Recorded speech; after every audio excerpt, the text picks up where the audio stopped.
As someone who doesn't have time to watch long-running shows, especially if they're not animated, I tend to not keep up with a lot of American dramas and sitcoms, including ones that I have a deep connection with because of my history with them. But CW's The Flash is one of the few ones I'm very much willing to find the time to watch it at least before the next season starts airing, even if it takes months to do so. And that was the case with season 4, and very recently I binge watched it, and well, I can't help but feel disappointed. Now let's get something clear. Me saying that I was disappointed isn't the same as me saying that I didn't like it. For the most part, I very much enjoyed the experience, and there are some memorable moments that I wouldn't want to skip. Enter Space-Time, while having a predictable outcome, was a thrilling ride, and watching the characters, especially Barry, being put under pressure as he tries to find a way to prevent the explosion from destroying Central City was a good time.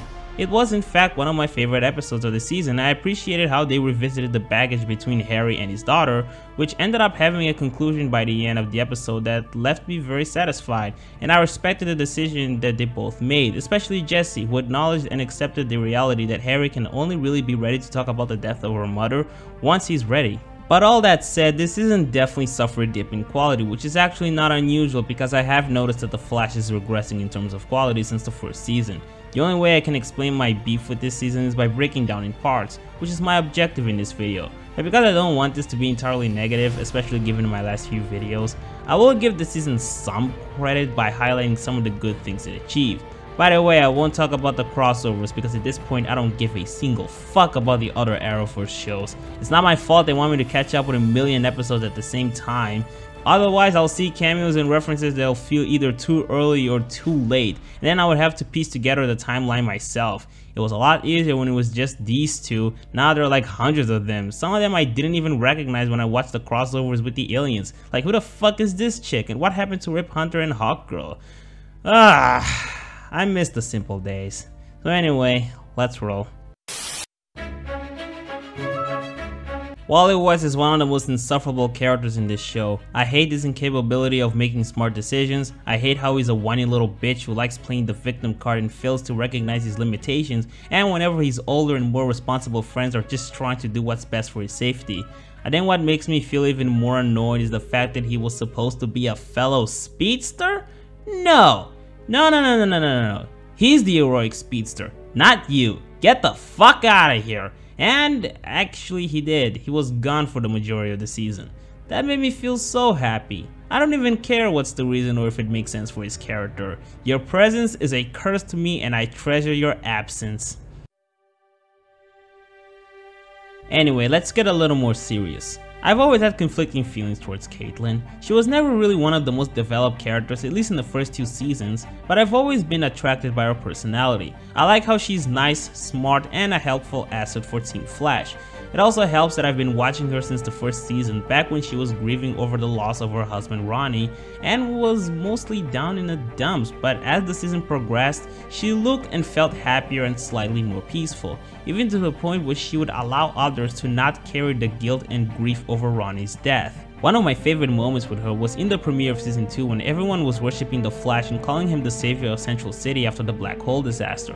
Barry, however, refused to acknowledge himself as the hero in that scenario because Ronnie had to be sacrificed in order to stop the black hole, and he felt like Ronnie was the real hero and that he didn't deserve the credit. Barry was even hesitant to contact Caitlin because he thought that she, out of all people, would resent him.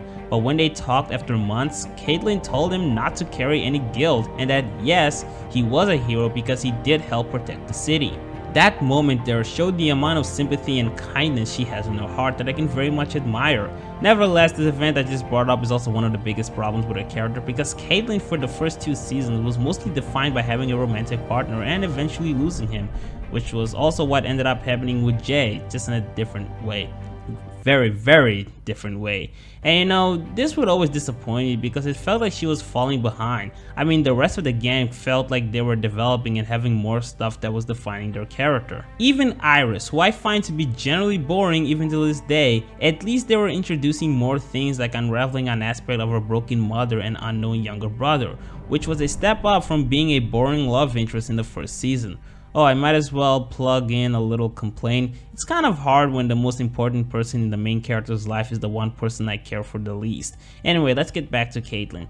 Season 3 was when I started to appreciate how they utilized her. They implanted Killer Frost as her alter ego, which ended up causing a lot of problems, and by the end of the season she realized that she had to try to cope with Killer Frost naturally and by herself, instead of taking drugs, and in the first season she managed to learn how to somewhat control Killer Frost, and witnessing this phase of the progression and Caitlyn even developing a little bond with her alter ego ended up being nice. It also helps that Killer Frost is a giant asshole who doesn't care about anyone, which contrasted with Caitlyn's personality, which was fun and kind of hilarious. Aside from Killer Frost, the third season also established some complicated feelings between Caitlyn and her mother, and now in this season we got to pick some sort of interesting history with her father and a specific traumatic event that raises a few questions about what we know regarding the history of metahumans. So I'm definitely curious. So yeah, I enjoy Caitlyn's presence, and yes, the accomplishments aren't entirely exclusive to season 4, but they were there nonetheless. So good job.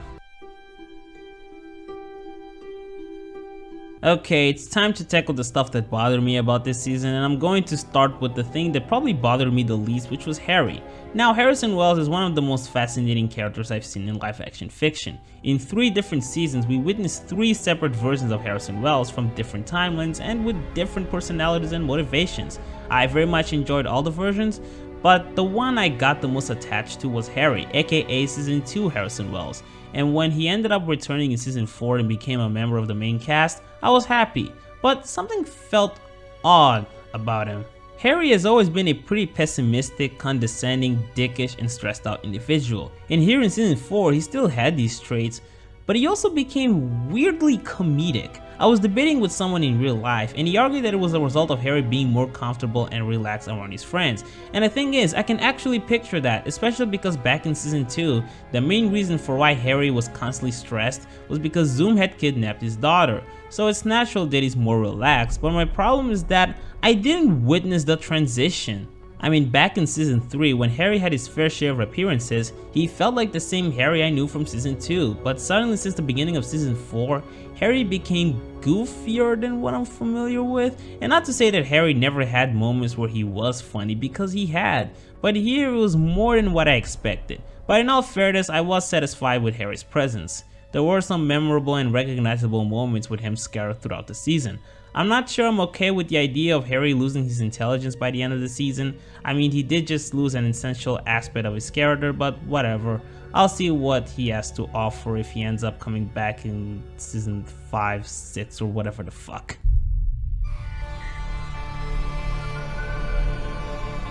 Before I start talking about Rolf, I'd like to comment on one little thing. I don't know if my memory is a little bit foggy and perhaps this was always a problem since the beginning of the series. I got the feeling that the comedy dipped. There were a lot of cheap and lame jokes here and there, and I don't recall this ever being an issue. Who knows, maybe my standards for comedy has changed since then. But whatever, back on Rolf. I wasn't a huge fan of him. I don't really mind his personality. I mean, I don't think he's funny, but he's not an annoying guy to watch. He's fine, I guess, but I didn't like what he had to offer. And look, I do understand his purpose. Later on, he lost his life, and his death played a role in setting up drama for the last few episodes. So because of that, it was important for the show to give more focus on developing his character and the idea that Barry was his mentor and transform him into the hero he ended up becoming right before he died. I get all of that, but most of his presence revolved around learning how to become a hero, which is a journey that I've seen before. Like, there was an episode that was about the idea of ending the life of villains, something we had already seen in the finale of Season 2, and that moment had a lot more emotional weight given the context. And again, I understand the need to do this. One of the key consequences of Rolf's death was Barry carrying the guilt of not being able to protect someone of which he had the responsibility of taking care of, especially when he helped Rolf overcoming the fear of losing his life while trying to save people from danger. And maybe if these baby steps into becoming a hero were presented in a way where it was more about the process of Barry being a mentor than it was about Rolf being a hero, maybe I would have tolerated a bit more, and it kind of was that, but for the most part, it was really about Rolf individually. I was fine with seeing him grow into becoming a better man than the dipshit he was in the beginning of the season. It was really when his character arc became about the struggles and steps into becoming a hero that I was getting very salty, because I've seen this shit before. I want the characters in this show to be put in challenging scenarios for both them and the audience. We don't need to reset to where we used to be because it gets boring, especially when we have an endless amount of superhero properties being adapted into movies and television shows, and their baby steps are more or less the same. Like honestly, how many times have you heard the lesson of being brave isn't about having no fear, it's about being scared but still having the power to march in. You see what I mean? Season 1 was the best season of The Flash. It had the best villain, it showed us it was in better form than Arrow, and it had the best seasonal structure, at least in terms of timing. Season 1 was initially a villain of the week type of season, which worked well at the time because we were being introduced to these characters, and having them facing new villains each episode ended up building an image of the Flash and his crew being smart and heroic, while also developing the characters and their bond. But while they were doing that, they were also dropping clues and hints that Harrison Wells was sneaky and untrustworthy, and by the time we reached around the early stages of the mid-season, the Reverse Flash was established as the main villain, and the second half of the season became more about Team Flash trying to capture him. Seasons 2, 3, and 4, however, have a slightly different structure but also kind of the same. A main villain is established very early in the season, and their presence is more influential in the first few episodes compared to Season 1. But despite that, a lot of episodes are about Team Flash capturing a new wave of metahumans that gain their powers in a completely different way than what they're used to. In Season 1, the metahumans were a result of the particle accelerator incident. In the second season, the metahumans came from another timeline. In Season 3, Savitar was granting powers to new metahumans, I think. I might be misremembering. And in Season 4, the new metahumans emerged as a result of some bus accident or whatever. But regardless of the origin, it's pretty much the same dance over and over again.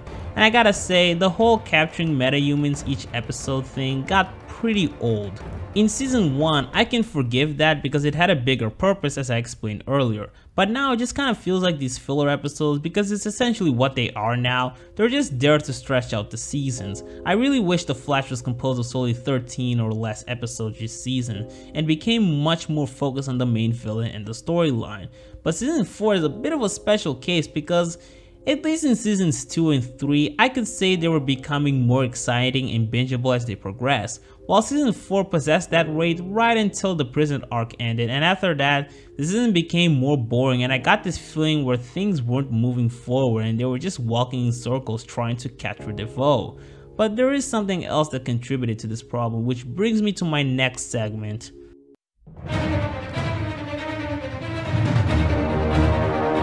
Duvall is the worst main villain of The Flash. Is he a bad villain? Not really. In fact, he was initially pretty entertaining. His existence was established in the late stages of Season 3, and the impression it was given was that he was one of the most powerful villains Barry has yet to face in the future.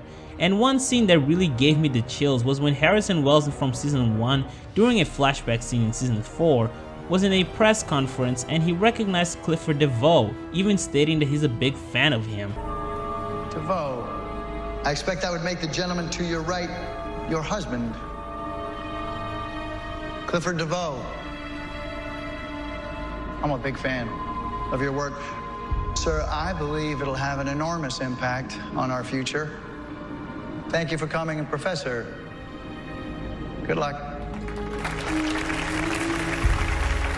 That's how fucking menacing he came across, and it was fun watching Duvall intimidating Barry with his amazing intelligence, always being one step ahead, and my favorite being the part where Duvall successfully put Barry in jail for life, and you can see in Barry's face the admission of defeat, even before he was ultimately convicted. He was pretty much the only one there who acknowledged the fact that there's no way he's gonna win the trial, and Duvall pretty much dominated that round. Now that is fucking badass, but after that, Duvall didn't offer anything that reached the level of intellectual badassery, aside from this one really cool scene in episode 22. Here's the main problem with Duvall. What made the previous main villains work in their respective seasons was how they were the perfect rivals. They were all speedsters who were faster than Barry, which made him powerless and develop a close rivalry with them. Duvall's metahuman power is that he's a super genius, and while yes, Barry is very smart, it's not what ultimately defines him, and facing someone who's smarter than him doesn't really make him feel personally challenged. It only did that to Harry, which okay, I guess, but he's not the main character, you know. It's the reason why the rivalry between Sherlock and Moriarty works so well, because they're both geniuses, which makes them attracted to each other and more motivated to outsmart each other. Barry only has the most basic incentive to outsmart Duvall, which is that he wants to take down bad guys and saves the villains from danger, which is completely fine, but with the previous villains there was much more behind his desire to stop them, and I'm not even just talking about speed.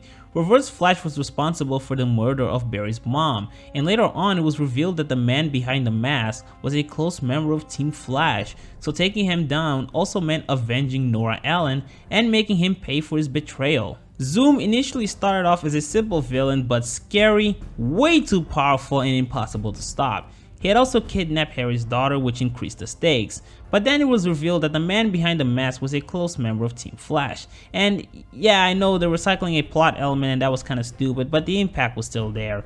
Then he murdered Barry's dad, which boosted the rage. Savitar had a similar story to Zoom in the early stages of the season, but then Barry learned that Savitar will ultimately murder the woman he loves the most in a couple of months, and it was several times hinted that Barry might not succeed in stopping him, and that after that he would be completely broken and his heart would be shattered. So yeah, there was so much tension there. But Duvall, the desire to stop him was really only powered by the idea that he's hard to outsmart and that him succeeding in his plans would lead to something bad, which is totally fine, but his antagonism does not even remotely match the previous villains. And in the season's attempt to fire up the stakes, Duvall ended up taking the life of Rolf, which, again, Rolf is fine, but I'm not that attached to Rolf. Who knows, maybe if they had killed Cisco, I would be a little more fired up. So yeah, my thirst for seeing this guy being defeated isn't all that strong, especially when compared to the previous villains. Also, if your speciality is being able to predict, piece together, and orchestrate a certain outcome, it's probably best to showcase the process of that. Duvall just stating that he's smart enough to decipher and plan anything isn't as fun as knowing how he got to do that, because the first case is just simply Duvall having the advantage of reading and manipulating the script. Savitar was also good at foreseeing things, but that's only because he was literally Barry. With Duvall, it's just a tad bit harder to suspend my disbelief when you're just saying that he knows everything. Now that I think about it, Savitar was pretty much the furthest you could get personal and close to Barry, because he was literally Barry. It's kind of scary, you know. I do still recommend watching the entire show, including this season, even if I have my gripes with it. Anyway, I hope you guys enjoyed this video. Bye for now.